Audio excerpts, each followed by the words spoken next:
Mr. Stephen Davis. Wow. Mr. Stephen Davis, what do you think of that? Wow, I've never heard that, Joe. I mean, this is in 1974. It's the Buckingham Knicks World Tour, the only one, and there's someplace in the South. I think it's in Birmingham, Alabama, and they really cut loose there. Never heard it, and don't know how you find these things, but that's just amazing. I thought, I've written a book about this woman, and I've never heard this, so. Well, it's pretty darn good. You're pretty accurate because you said I have OCD, and only OCD people can find this kind of stuff. It's true. It's true. No, I got the books on OCD, Sigmund Freud, the whole thing. So I got it. I have it too. So I'm not being, I'm not like passing any remarks or anything like that. It's people, OCD people like us who keep the world tidy. Except for Bieber, who's ultimate OCD. Well, I don't know if you've been to the archives, which are now they're in Norwood, Massachusetts, and it looks like the last scene in that movie. What's that movie with Harrison Ford about the Blade Runner? No, the one about the first one about Indiana Jones, whatever that one, and it ends with the Ark of the Covenant being wheeled into this endless government storage facility. Well, that's what the Bieber Archives looks like now. It looks like the end of Raiders of the Lost Ark. It's just this enormous warehouse with tens of thousands of cardboard boxes filled with goodies. And those are the David Bieber Archives, newly installed in his own warehouse. We were at that Gary Summers thing, not the last one, the one before, and yeah, he told me to come on by and see it. You got it. Seeing is still disbelieving. It's just amazing and just incredible. David, we're talking about David Bieber, who's a very famous Boston area promotions executive, media executive. He was with WBUR. He was with WBCN. He's just an all-around great guy. Boston Phoenix, which you wrote for, right? I wrote the first article on the first front page of what was then the Cambridge Phoenix in 1969, and then it became Phoenix, and then it became the Boston Phoenix, and then it became sort of the real paper. And it went out of business a couple years ago, and I don't know if you remember, Joe, but at its height, the Boston Phoenix had like 1,000 pages. Do you remember that? There were like 20 sections. There was so much advertising, and it's one of the few things that has gone out of business that I actually miss. It was a great weekly paper in Boston, and I'm sorry that it folded. It's an interesting story because it was an institution, and that's where you could find your concert reports, which you can't find today. The restaurant reviews tell you what to eat, where to eat.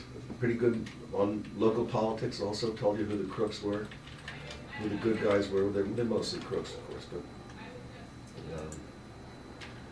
Yeah, I miss the Phoenix. The Metro newspaper has kind of taken its place in terms of certain things that you need to know, like restaurant reviews and stuff like that. But it's just not the same. I wish someone would actually revive it or start. You'd think there'd be in a town like Boston with like 1 million students that there would be a place for a weekly paper. So I'm waiting for.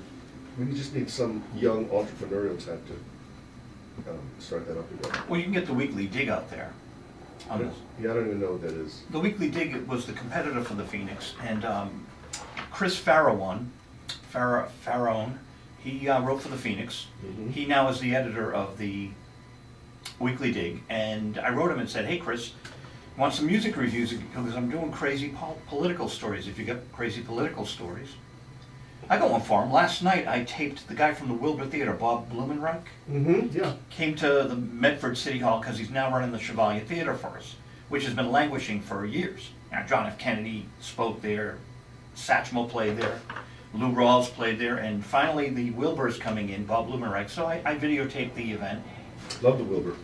And now it's going to come to Medford. So Wilbur and Medford, Bob Blumenreich has it. So it's interesting how the whole thing has changed, but I do want to talk about Stevie Nicks. Do you have a website? I don't. No. I'm totally stuck in the 20th century. A lot of authors don't have websites. I don't understand. I guess they just want to go to Amazon or wherever just to read.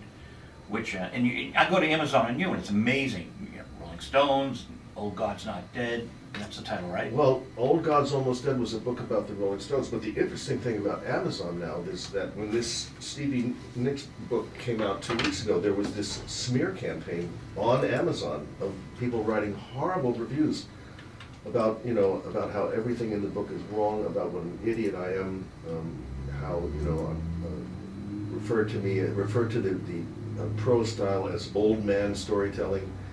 And you can go read this stuff. It was just a very concentrated negative smear campaign by someone who was really knew what they were doing. And it was quite shocking, actually.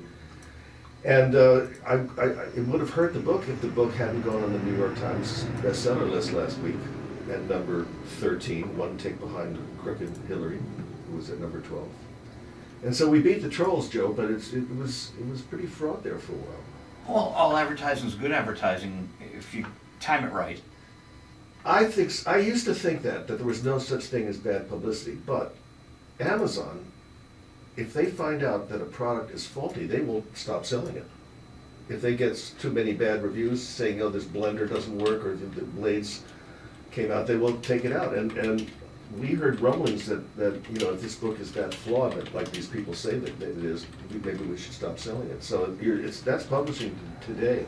That's the headline. It's all changed. You can be, I don't know what the word is. You can be pranked. You can be pranked out of business by people writing bad things about you on Amazon. Wow, I did not know that.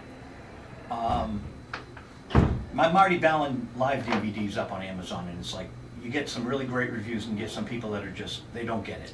The fans, fan is short for fanatic, Joe, and the fans, or some fans, don't like it when someone like me writes a book about whoever they're fans with, because they think they know it all, And if they get a slightly different take on it, they get furious, and now they can go online, these troll people, and say bad things about you. So what's changed, Joe, is that there is such a thing as bad publicity now, and that's being pranked or punked by fanatics. 6 people can ruin your life. Well, you're in friendly territory here because I admire your work and I appreciate your work. Thank you. What gave you the inspiration to work on Stevie? Well, in 1985, I published a book about Led Zeppelin called Hammer of the Gods. It's still in print. It's been translated into 20 languages. And about 5 years ago, I was trying to figure out what could I do that would be vaguely like Led Zeppelin. In other words, who else has fans that identify with them beyond the music itself? Led Zeppelin has a myth, it has a legend, it has a cult, it has an epic. And the only name that came up was Stevie Nicks, whose fans identify with her beyond the music itself, whether you think she's a white witch or a black witch or has some sort of powers, which she obviously does. She's a national treasure, American treasure.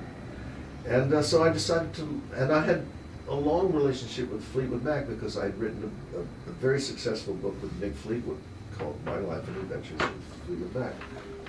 And I also worked with the band. I wrote the booklet notes for their greatest hits album and Fleetwood Mac live at the BBC. And I knew a lot of people, so I just started calling people and getting, sort of dipping my toe back into the Fleetwood Mac world. A lot of people said they would talk to me anonymously because they didn't want Stevie mad at them. And I said, well, I'm not going to write a book. What's the point of writing a book that trashes Stevie Nicks? No one will buy it. And anyway, I admire her very much. And so that's where this book, Gold Dust Woman, comes from. It comes from wanting to duplicate the success of Hammer of the Gods and reaching that audience that identifies with Stevie beyond the music itself.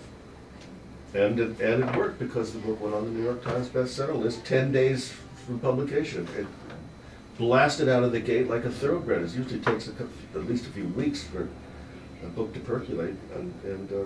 Well, today's a Wednesday, so we'll find out if it's going to be on the next New York Times bestseller list. That's our station manager, Heather Mack. Daughter of one of the Liars DMZ Automan bands. I see.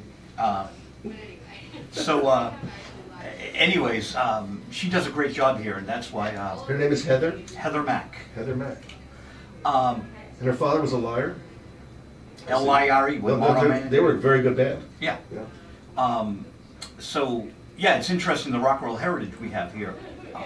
We're going to get back to your book in a second, but the reason I got this show was I have about 1,000 cassette tapes of Boston bands. Probably over 1,000.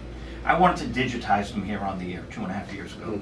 We didn't have the cassette, which we have now, and we had we needed a new crew, and we have a new crew.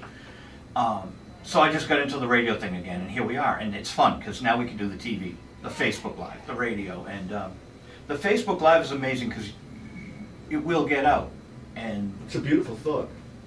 You know, you can hold up the book, too. I've been trying to kind of position it, you know, in front of my breasts, sort of like... You can turn around and do it to the Facebook Live, too, right there. Your camera is there. Where? Oh, I didn't know that. Hi, Steve. There we go. This is what it looks like. Let's see. It's called Gold Dust Woman. And yes, it's working. Yeah, it's working. And we're not selling this book, right? No. We're just informing. Well, they can go to their library and wait, because I went to Burlington Library. I think 40 copies were out. 40 copies? Well, they have networks now. And what you really want to do is have them do the book reads. Do you know about the book reads at the libraries now? No. So there are networks. Like I'm in the Middleman Network, Middlesex, because I'm at Medford and Winchester. Well, why? I'm in Milton, so we're in one of those networks, yeah. So what they do is they have book reads where they have people come together, and they have piles and piles of one book, so they get them from all the libraries. People take them out and they read them and they discuss them. Ah. So for you as an author, because you know they go to Baker and Taylor and buy the books, so you're getting book sales from the libraries. I love those libraries. And it's amazing because it's taxpayer money paying for books, and then the people actually have these clubs where they read them. So if you can get like the Stevie Nicks book into 20 or 30 of these clubs across the country, they're getting them from other library systems, and then they read them, and then they discuss them. It would be great to tape a discussion, wouldn't it? Yeah, unless they're throwing things at me, you know, the tomatoes and No, we'll just send you as a cameraman. They won't even know it's you. You can do the camera thing, and then you can introduce yourself after they've massacred the book, right. praised it. Yeah, I'm a little afraid of public appearances. I don't know why. I've never been, never been wanted to go on a book tour or anything like that. I think that's for the ladies who write romance novels. You know, people like me should just scurry back into their their closets and get back to work. Yeah. See, here's a very good thing for you. There's a band called Nightshade and Jade, a Stevie Nicks tribute band. What's it called? Nightshade and Jade. Nightshade and Jade. And a very dear friend of mine, Tony Rocks, is the guitarist. Now, he was guitarist for Peter Wolf and New Kids on the Block and a bunch of people, Apollonia, on sessions. Yeah. So Tony lives down in the Plymouth area, and Tony's in this band, Nightshade and Jade. So I had them up in Malden TV, where I'm music director over there, and I'm music director here. I had them in Saturday.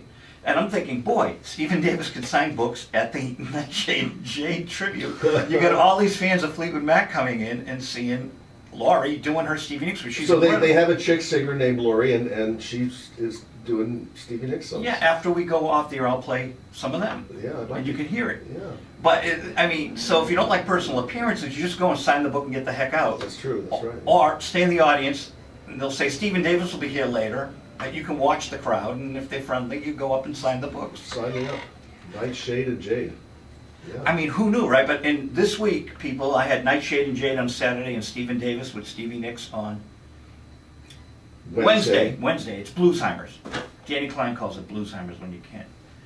20 years ago, I would be quicker, but you understand me. But how many pages? I think it's 312.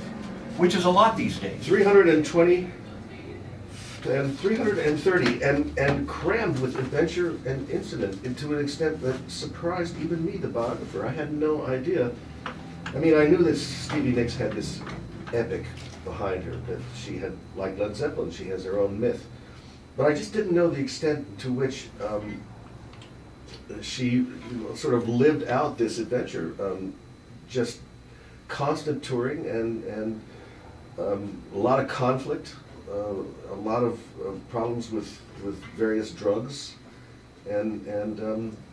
people tell me that the pages of this thing really turn, which is very gratifying. But you know, it's like Joe Perry from Aerosmith says. Joe, he says, "Don't bore us, get to the chorus," and the chorus is on every page of this book, which I'm kind of proud of. So it has pretty good pacing. Let's put it that way. I got some questions for you then. Since you did the Fleetwood Mac book with Mick and Stevie. Well, So back in the 80s, when Tina Turner was hitting big again, Tina and Stevie were big in the lesbian community. They adored them. So in Stand Back, Stevie goes, "Do not turn away, my friend, like a willow I can bend. No man called my name, no man came." You think she was angling for that audience that she knew was out there? In this book, I tried to make a difference between hyper femininity and same sex, and I know that Stevie lived and preferred to live back then in a feminine community, and while at the same time she had a lot of secret boyfriends that no one really knew about, or at least some of them, until this book Gold Dust Woman came out. So I never heard of Stevie Nicks preferring women in that sense, but I do know that she preferred a very, very feminine atmosphere in her homes and around her. Yeah, and the back of the album with Stand Back has 3 women. I presume they were her backing vocalists, but it looks like the Isle of Lesbos to me. Well, the 3 women on the back of Belladonna, is that what you're talking about? I think so, with Stand Back. Yeah. Those are her singers, Lori and I forget the other one's name, Sharon. And but I again, I don't think that the same-sex register never really came up in my research, and I think it would have, Right. because I wrote Hammer of the Gods, and people were very anxious to tell me all the good stuff. But I never, and also she just has had her relationship with men. I mean, she went out with most of the Eagles, Don Henley, Joe Walsh, you know, John David Souther. She had boyfriends who were waiters, you know, that she met. She was described by Lindsey Buckingham's girlfriend as a bubble-headed nymphomaniac. So I never heard anything about same-sex relationships with Stevie Nicks. But that doesn't mean, I mean, I'm just a biographer, you know, and she famously says that no one knows what her life has really been about. You know, she's kept it into interiority. You know, as though she's an externalized woman, but she also has this private life that's very hard to penetrate. Mystery is always good for record sales. And book sales. That's why people buy books. I think that's why I buy books, is to get into uncharted territory and to learn secrets, and you know, find out what really happened. And you know, that's the only reason, you know, I think to buy books, or other than just to get a good story told, you know. Now, foreign language versions, will this be in different languages? Well, most of my books have been translated into many, many languages, from Japanese to Hammer of the Gods just came out in a Bulgarian translation with material that I don't even know what it says. You can't even read the alphabet because it's Cyrillic. It's you know, it's not like our alphabet. They have different characters. And I know there's material in there that I didn't write, and so, but that's what happens when you know, sometimes you sell a book and they want to update the story. So I did a book about Guns N' Roses. It's in like 23 languages. Now, Stevie Nicks here, for some reason, we haven't gotten any foreign sales yet, and I'm very kind of surprised about that. But now that it's been on the bestseller list, the New York Times bestseller list, we may start getting some of that action from foreign publishers. Stevie Nicks is right now in Australia with the Pretenders. Really? And she's on tour, and there's a market. That's actually her biggest market. Also Fleetwood Mac. They can go, you know, it's summer down there, and these bands like Stevie and Tom Petty, Heartbreakers, Fleetwood Mac can spend are the winter months here, working in Australia and New Zealand in the summertime, making a lot of money. And that's what they're doing right now, as we speak. That's amazing.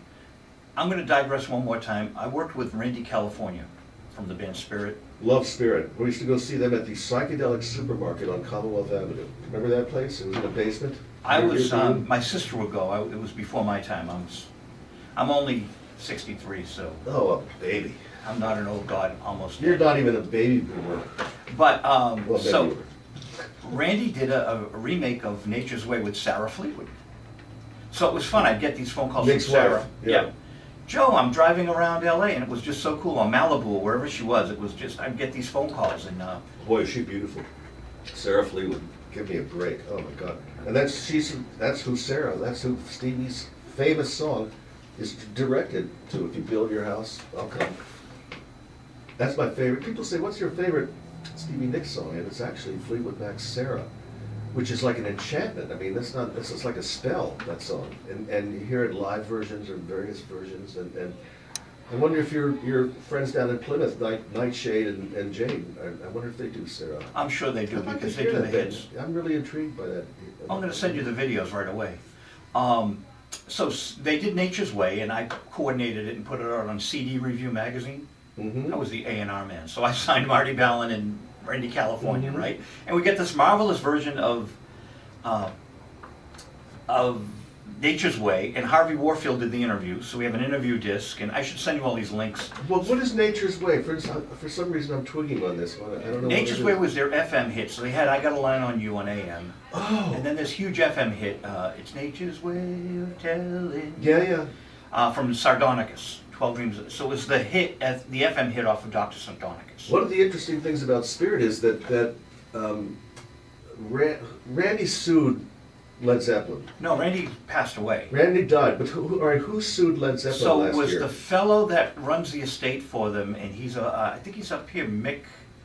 His name is Mick, and yeah, they sued Zeppelin. They sued Zeppelin for Stairway to Heaven, and claiming that the Stairway to Heaven was based on a Spirit song.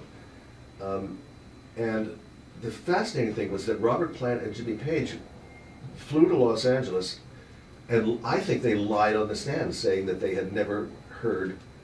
They said things like, "Well, we never heard of Spirit," and blah blah blah. We never heard Spirit songs, which I know is a lie because I wrote a book about Led Zeppelin, and I know that contemporary interviews in 1970, 71, they're talking about all the great California bands, Big Brother, on the Holding Company, and Jefferson Airplane, and the Grateful Dead, and Spirit. Led Zeppelin opened for Spirit.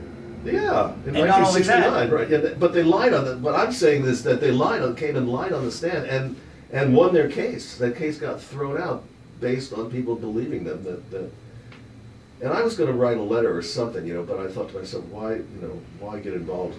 I don't have a dog in this fight, So Well, dare I even tell you I was on a witness list. But they didn't need me because William Rullman, who wrote for AllMusic, and I wrote the for guy in AllMusic, Cleveland, I guess. Rullman, yeah, I've seen him on TV, I think. I helped coordinate the Time Circle album on Epic with Randy, and Rullman wrote the liner notes, and he says in the liner notes exactly what Randy told me, which was he gave them Taurus. Oh. But as we now know from the trial, it was also the descending line in Crimea River.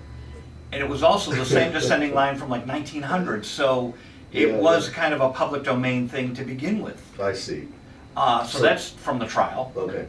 But Rollins said exactly what Randy told me, which was I gave it to him. They were sitting in the front row watching us when they opened for us. Yeah. So, but I didn't want anyone to be upset with me, but Exactly. they were aware of who I was, and I was on a witness list if they needed me for the appeal, and thankfully I didn't have to get involved. Yeah.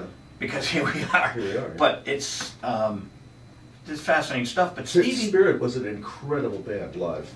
And I never understood the relationship between Randy California and Ed Cassidy, the drummer. Were they? well, stepfather. So the drummer was Randy's stepfather? That's right. What a great band. I think Bernice Pearl is his mother. I've spoken to her back in the day, of course. Harvey Warfield is how I got involved with Spirit, because he would interview Randy, and then we became friends and did 2 shows in Boston with them. So, amazing band. But Sarah, I'll give you now the secret. So I said, so Randy, I'm getting these calls from Sarah. Do you have a crush on her? No comment. No comment. Okay. Oh, she's beautiful. Oh my God. So I knew he was angling. I'm sure she still is beautiful. I mean, that kind of beauty does not fade. So they're all friendly. I haven't read your book yet, sorry. I tried to find it in the library, and the good news for you is it's not available. It's on hold. There's people ahead of me on hold that want to read your book. Good. You know, surreptitiously go to the libraries and type your name in or Stevie Nicks' book and watch where the copies are going. It's just kind of fun as an author to see that there's activity. So it was number 14. Now, did it go higher? Or? It was number 13 on the combined list of hardcover books and ebooks. It was 14 on just the hardcover books, and then it fell off the list. It was only on for 1 week, but that's huge. Today is just, I mean, the other books are, about Obama, about Bush's daughters, and Leonardo da Vinci, and Hillary Clinton, and all this, and the only book on the nonfiction New York Times hardcover bestseller list that looked like it was any fun whatsoever was Gold Dust Woman. No other music books, no other nothing. It was like Bill O'Reilly killing somebody or other. I mean, it's just amazing. And I got a lot of congratulations because people know how hard it is in this market to get a book on the New York Times bestseller list. It's just, I was shocked. I mean, I knew something good was going to come of this, but I didn't think it would come so fast.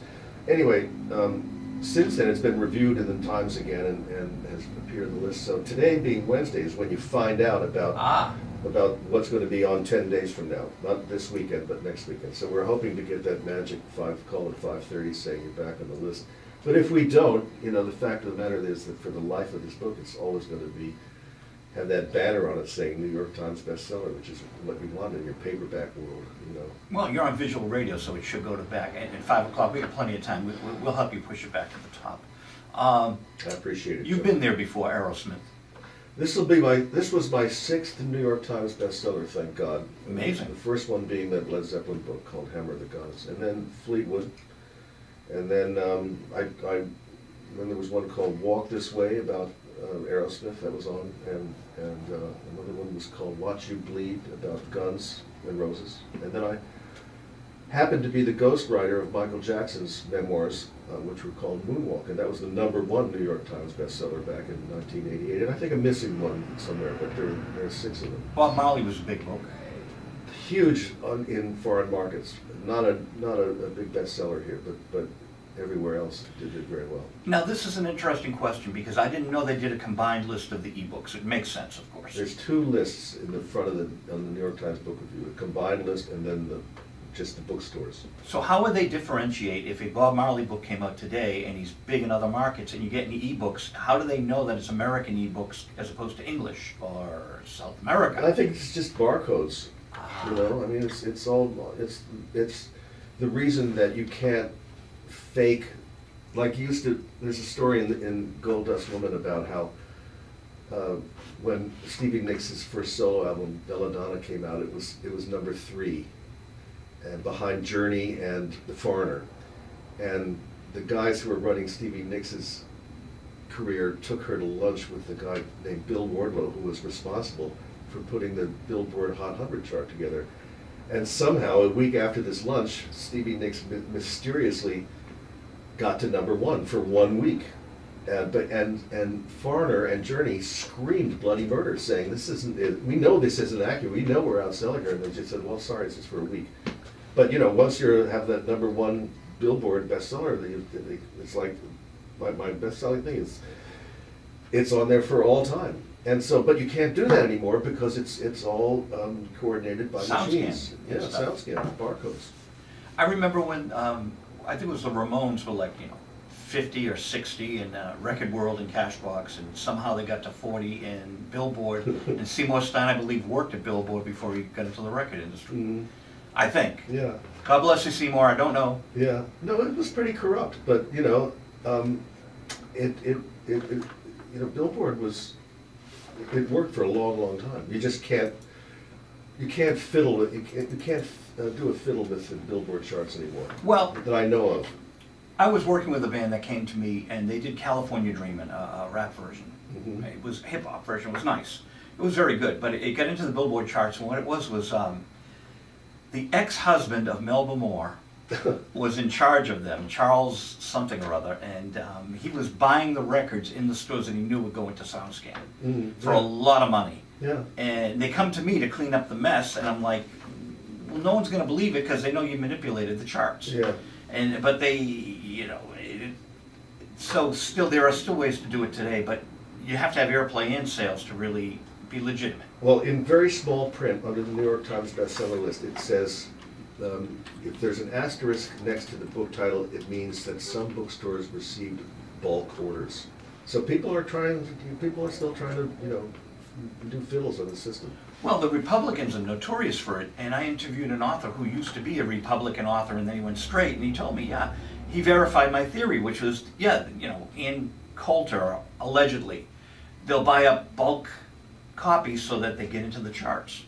So it still can be done, but this is legitimate. Stevie Nicks is huge, and We beat the trolls, Joe. We beat the Amazon trolls. It was a very, very, very gratifying thing to see this thing take off so well, despite this really vicious smear campaign, which I never experienced before and still feel a little traumatized by. But now I'm used to it. Now, the next time I publish one of these books, we're not going to let this happen. Let's put it this way.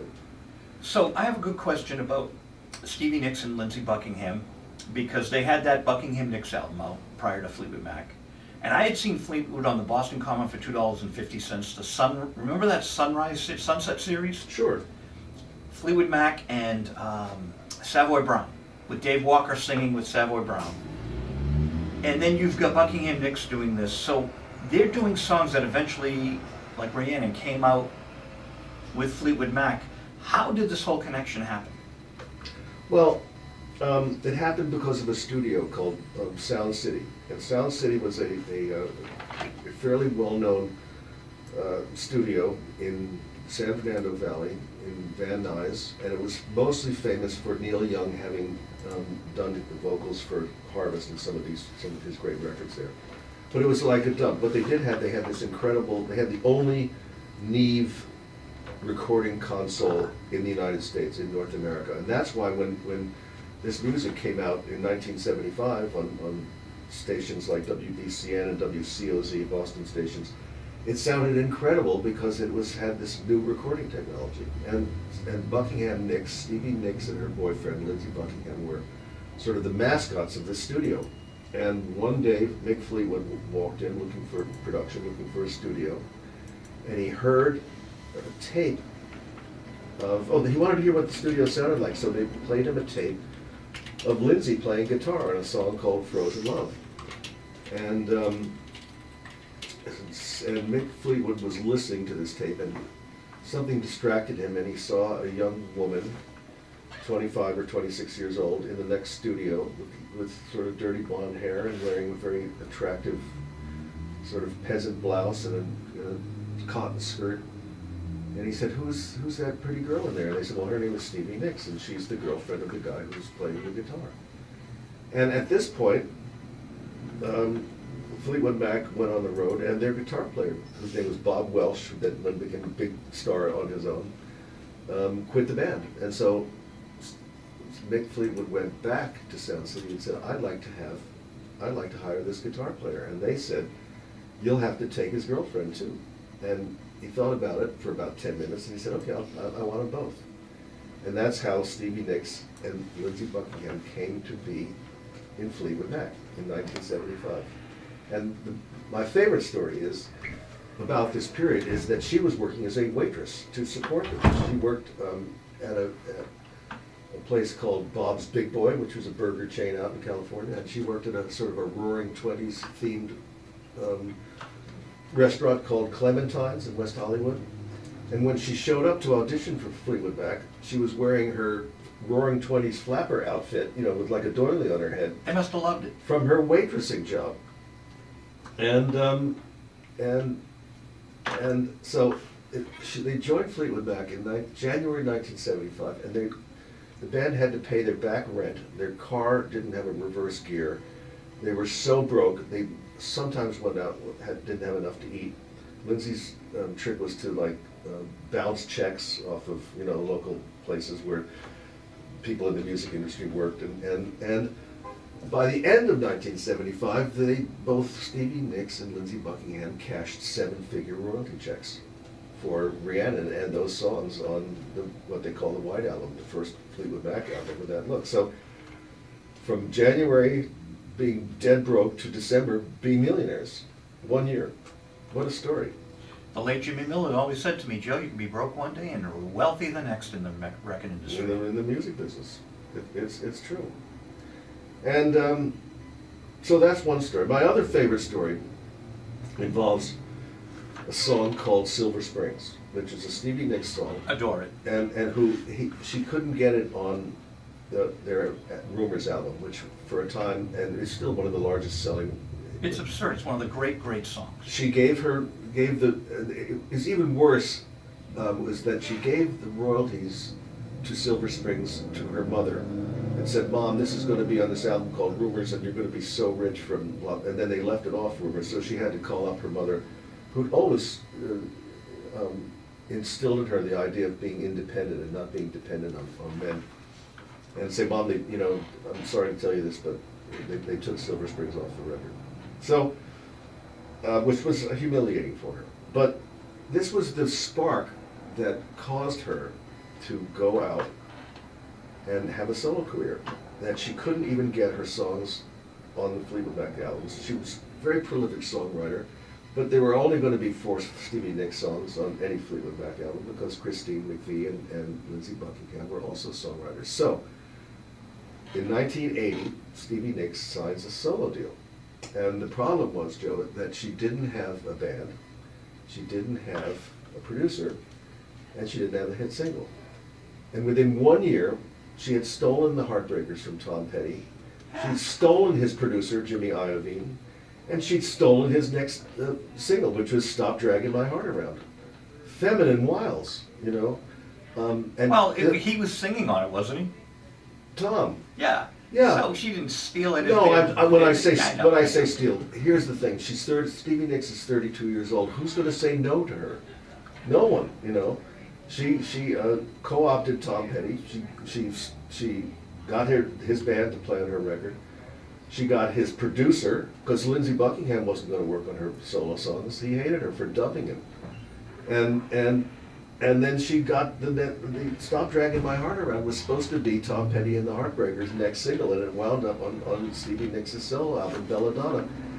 And to me, this is like the crux of this whole book. It's about how this incredibly ambitious young woman got what she wanted, but just by the force of her personality and being sweet to people. And at the same time, having this steely determination to get what she wanted, to be a rock star on her own. She didn't need Fleetwood Mac anymore. She was, by this time, she was a bigger star than anyone in Fleetwood Mac. And this was a group who referred to her as their chick singer, and who wouldn't let her do interviews, by herself. And she just went out and if you think about poor Lindsey Buckingham, who got dumped by Stevie Nicks, had to spend the rest of his career working on her Fleetwood Mac songs and making her look good and producing her songs for Fleetwood Mac. So if there's lingering bitterness, which I know there is, then there's even to this day. I think to this day. Although, Joe, Stevie Nicks, I understand, has signed up to go back on the road with Fleetwood Mac in 2018/2019. So, and Mick says it's not, you're not going to see any posters that say farewell tour. So, these people are, Stevie Nicks is going to be 70 years old in May. Mick is, she's also going to be 70. Christine McVie's got to be 75, McVie. Chicken Shack. Yeah, Chicken Shack. Christine Perfect, right? Yeah, the great Christine Perfect album on Sire. So, right, Seymour Stein, right? So, the fact of the matter is that I was talking to some kids on Martha's Vineyard the other day, and we were talking about Stevie Nicks, and they say, oh, I can't, Fleetwood Mac's coming back to Providence. We're all going to go and see. You know, I mean, these are kids in their early 20s, and they're still into it. So these are pretty timeless songs. Oh, they're brilliant. Now, Silver Springs is on the flip of one of the singles. It was on the flip of Go Your Own Way, I believe. I think it was the flip of the first single they put out. So Mom made a lot of mechanical royalties. Maybe. Yeah, maybe she did do all right. Stevie's, I know Stevie's still very bitter that this long version got left off of Rumors, because it would have made her mother a millionaire. And Rumors would have benefited from it. They should have put it it's such a great song. Yeah, it was too long. That's the thing. On a vinyl record, Right. it could not fit. I mean, the original Silver Springs was like 11 minutes, and then they were desperately tried to get it down to 6 minutes, and then to 4 minutes, and she wouldn't let the 4-minute version, because Silver Springs is actually also a spell. You'll never get away from the sound of the woman that haunts you. Oh yeah, it's great. She's telling Lindsey that she's going to be a bigger star than he is, and that for the rest of his life, he'll regret how mean he was to her and made her leave him. It's very in your face. Personal. Yeah, personal. I didn't realize that. You'll Okay. never get away from the sound of the woman that loves you. It's a haunting song, and he hated that song. That's another reason it didn't get on their record. He thought it was like a spell on him, like it was a witchy thing. Now, did the 11-minute version come out on the box or anything? Then, years later, Stevie Nicks wanted Silver Springs to be on her solo album's greatest hits collection, which was called Enchanted or something like that, like 30 of her greatest songs, and Nick wouldn't give it to her. He said, no, it's a Fleetwood Mac song, and we want to put it out on our 25th anniversary. So this is a saga that has gone on and on. When I say that the book is 330 pages of conflict and incident and adventure and all this stuff, it's nothing ordinary ever happened to these people. It was like everything was a drama. And if this book, if anything, Gold Dust Woman, if it works, it's because there's just a lot of drama and melodrama in these tales. Now, in 1979, they played Boston Garden, and I went with the woman singer in my band. She's still in my band, Lady Carolyn, and we're watching Fleetwood Mac. And she turns to me and says, with guest star Stevie Nicks. So Stevie would come out and sing and then leave. Well, yeah, they would have, there'd be a little sort of a cabin. They still do it on her tours, just for changing, and you can, the people are like tapping out lines on mirrors, and this is 1979, so she would have to go back and be refreshed, and come out and sing Sarah. That's what they did. Sarah and Gypsy in Silver Springs are probably my favorite. The opening line in Gypsy, back to the Velvet Underground. Yep. That's after Sarah, I guess that's got to be my favorite Fleetwood Mac song, Gypsy.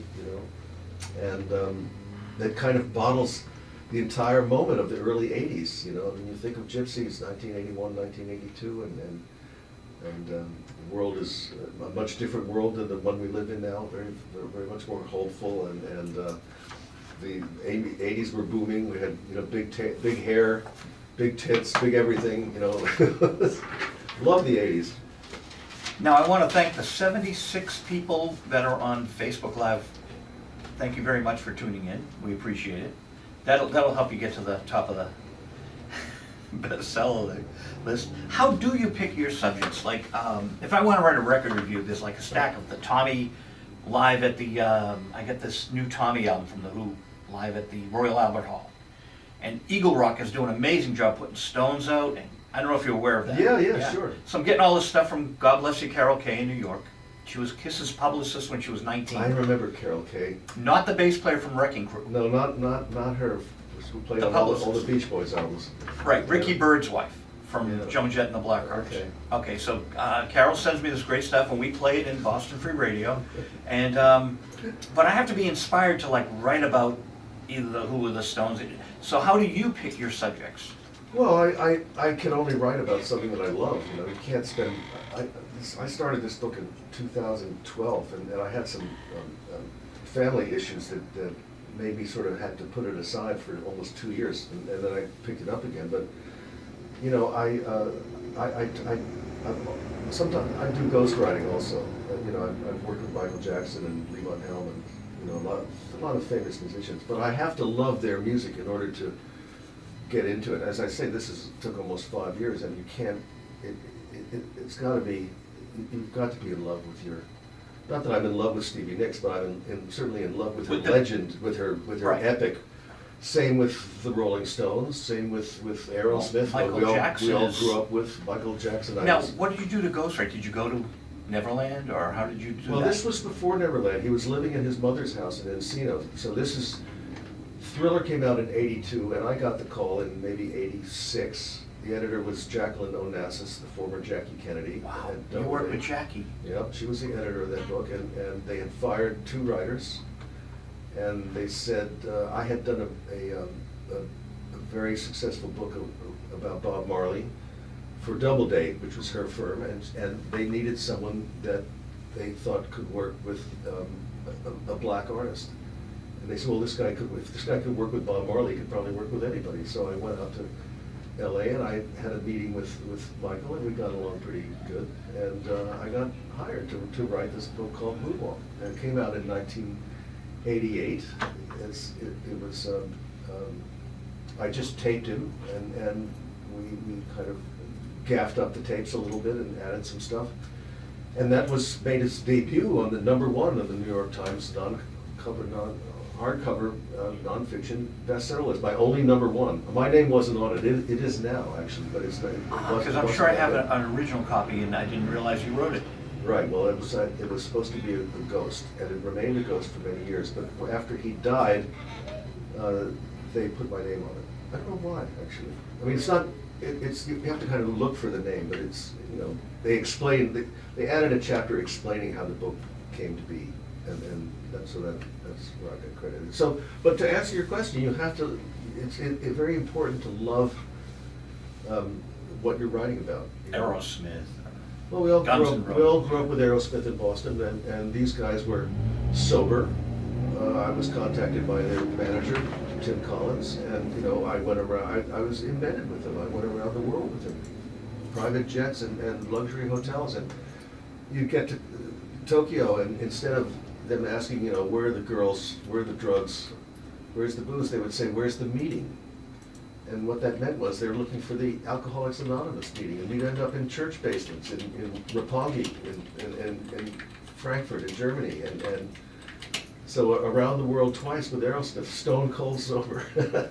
And we had a gas. It was fun, and the book hit the New York Times bestseller list, and I don't think I've ever had so much fun, because they were just such funny guys. Steven Tyler is hilarious, and Joe Perry is very wise and knowing, and they were sober. It was extraordinary. And they had been called the Toxic Twins. I mean, we in Boston knew how crazy these guys were.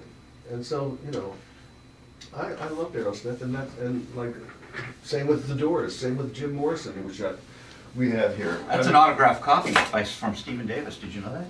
An autographed copy from years ago. So Jim Morrison, and I went to see The Doors in a now demolished theater on Massachusetts Avenue in Boston. It was called the Back Bay Theater. It's gone, huh? It's gone.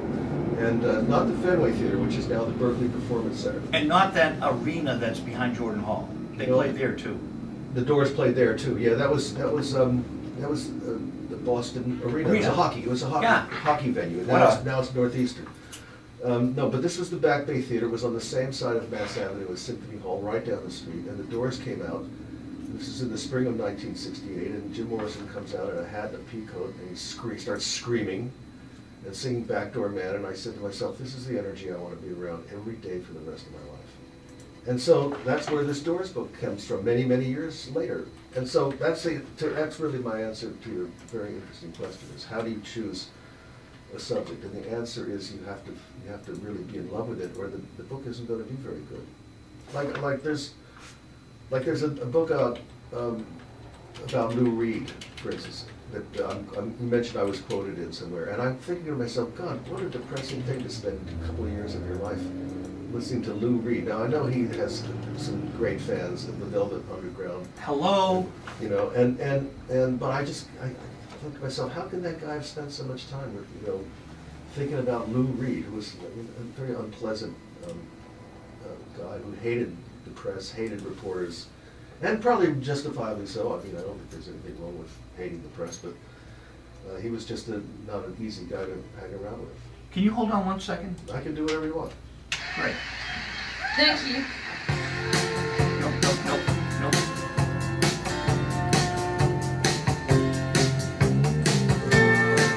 We do something Lou called the demo that got the deal. And I assume that you might not have had a demo with Andy to get with MGM. How did the MGM deal come about?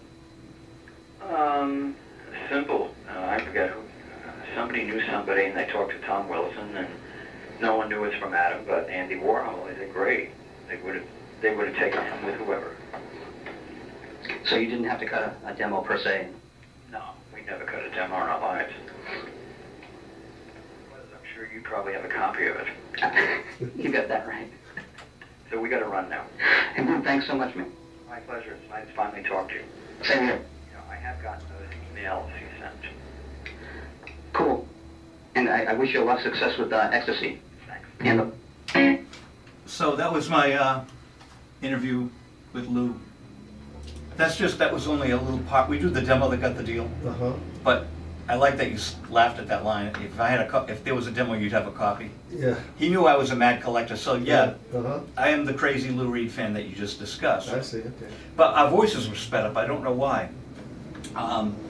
So I was supposed to interview Lou Reed. I go to his office with my camera and everything, and there's a sign on the door, Joe, come back tomorrow. I felt like the Wizard of Oz. Yeah. And I wrote, Lou, I'm back in Boston tomorrow. So we had to do a phoner at a TV station, Uh-huh. and he's 4 hours late Yeah. because he had all sorts of interviews. And then they were shutting the station down, then Lou calls, they opened the station up, and we got the interview. But What was Ecstasy? Ecstasy was one of his albums. I see. It's a good album. Uh-huh. Thankfully, it wasn't the Blue Mask or one of those that were dreadful. Berlin. I love Berlin. No, I love Berlin. I called Berlin, when I was working at Rolling Stone in my youth, I called Berlin like the worst record that had ever, Oh, it's an amazing record. And a lot of people were really mad at me. And there were a couple of people stopped talking to me. Like the New York crowd, who was very invested in Lou Reed, just said, "Oh man, you go back to Boston. You're a horrible person." Now see, Berlin and Andy Pratt's second album and Janis Joplin Cosmic Blues, 3 of the most depressing albums in history. It's great. Yeah. Andy Pratt, yeah. His second one, Avenging Andy, that's a very depressing album. Is it? He's a depressed person. Yeah. Yeah, I worked with Andy. He's very difficult. I heard a funny story about him that he was involved with. I think he was hired to play keyboards when Brian Wilson went out with Smile a few years ago. And the story goes that it's backstage at Pantages Theater in LA, last show of the Smile tour, and Brian is backstage, and there's a lot of people waiting, to see him, and holding albums, hoping to get them signed. And Andy notices that one of these people who are trying to get in to see Brian Wilson is Don Henley from the Eagles. And so he goes into the thing and he says, "Brian, listen, Don Henley's outside with an album. He wants to see you." And Brian goes, "Oh, who's that? Don?" He goes, "Come on, Brian, so from the Eagles, he's all right, send him in." That's how I'm doing Brian's voice. Not very well, but it's okay. And so Don Henley and his girlfriend come in, and Don Henley launches into this 5-minute rap about how he comes from Cass County, Texas, and he'd heard the Beach Boys, and he'd followed the sound of the surf, and he came to California to become a big star. And Brian, thank you so much. You've been such an inspiration. And Brian Wilson's sort of like nodding off, and he says, "All right, give me the album." And Don Henley hands him the Beach Boys' greatest hits album. It's one of these big yellow gatefold albums. I think it's called Endless Summer. It's great. Yeah. And so, "Give me a Sharpie," says Brian, and he writes, "What's your name again, fella?" "Oh, Don." So he writes, "To Don,